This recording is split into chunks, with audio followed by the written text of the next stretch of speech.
channel. I'm Dr. Han, and today I wanted to share with you guys a little bit about the pros and cons of the field of optometry. I think I hit the pros a lot because, as you know, I'm very happy and satisfied with my occupation, but I don't hit as much about the cons of the job. I think it's very dependent on who you work for.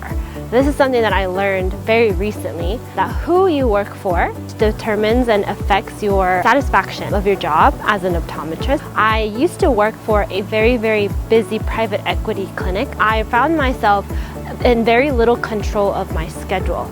So I see patients a lot faster than I wanted to, much more quick-paced. And a lot of those things added to the stress of how much time I want to be able to spend with my patients. Another thing that is very important to consider is who you work with. You spend more time with these people that you work with than you do sometimes with your own family. So it's really important that you develop a healthy relationship with your coworkers, your technicians, the opticians, and make sure that you're in an environment that you're happy in and the teamwork is good. And if your teamwork is good, a lot of times patients are very happy with their encounter with you and their eye exam. So I think that was something that was very important and took some time for me to establish, was finding an environment that I'm happy to be in, that goes well with my personality and the way I want to treat my patients and how often I want to see my patients. Another thing to consider with optometry is it comes with student loan, just like any graduate student or any student at all that ends up taking student loans out. There is that portion about it that we can't ignore. This is why it's important to consider where you want to go to optometry school. I would definitely consider the tuition, the living expenses, and how much loans you think you will need to take out. With that being said, no, it is not impossible to pay off your student loans as an optometrist.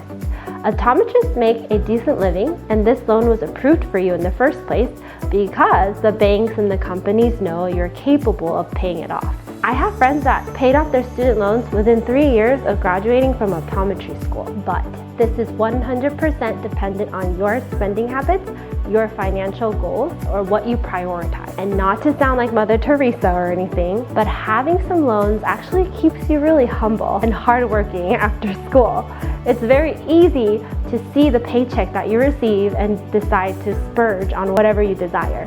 But being in the mindset of, I still have student loans that I need to pay off, it keeps you humble and aware of your finances, and it actually encouraged me to become more financially aware and smart. A lot of decisions I made right after graduating from optometry school will help me in the future, even when my loans are paid off. If I didn't have this attitude right out of optometry school, I probably would be spending every penny I make, and that would not have lasted long, and bad habits are hard to break. My dad used to always tell me, money is all about where you spend it and how you spend it more than it is about how much you make. And this really hit home for me as I started making my own decisions based on my own income. I'm happy to share with you some tips that help me to reach my financial goals and not feel too overwhelmed. If you're interested, comment below. Lastly, our profession is still in the process of earning respect from the society. MDs are well respected and dentists have made huge progress, but optometrists are still often questioned when they are called an eye doctor. We still often have to check the other box when asked about our occupation because it's not even listed. But I think it's a matter of time before people and patients realize the need for optometrists and why we're called eye doctors. Not only do we do 4 years of graduate study on just the eyes after college, but we also medically treat eye conditions and diagnose eye conditions. For example, I just had a patient come in the other day with metal stuck in his eye from working on a construction site. And so he came in with a red eye, swollen eye, very uncomfortable. I numbed his eye with an eye drop. I took the scrap of metal out and I prescribed him antibiotics to make sure he doesn't get any infection from the foreign body. And he was so surprised that we were able to do that for him.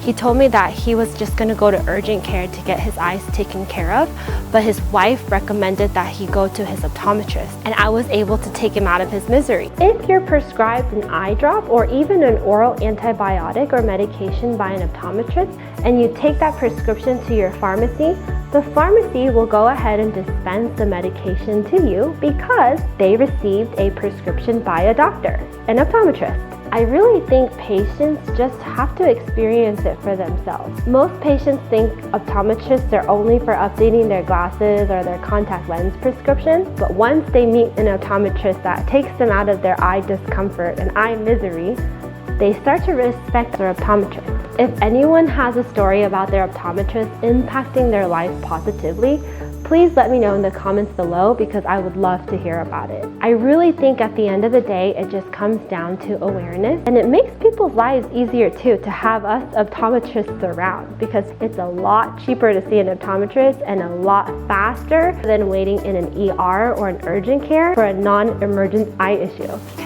If I had to pick out some areas of the optometry profession that can be considered a negativity, the mentioned were the top 3. If I were to briefly talk about some of the pros of being an optometrist, one of the more important ones to mention is work-life balance. I did a vlog about it earlier that you can check out right here.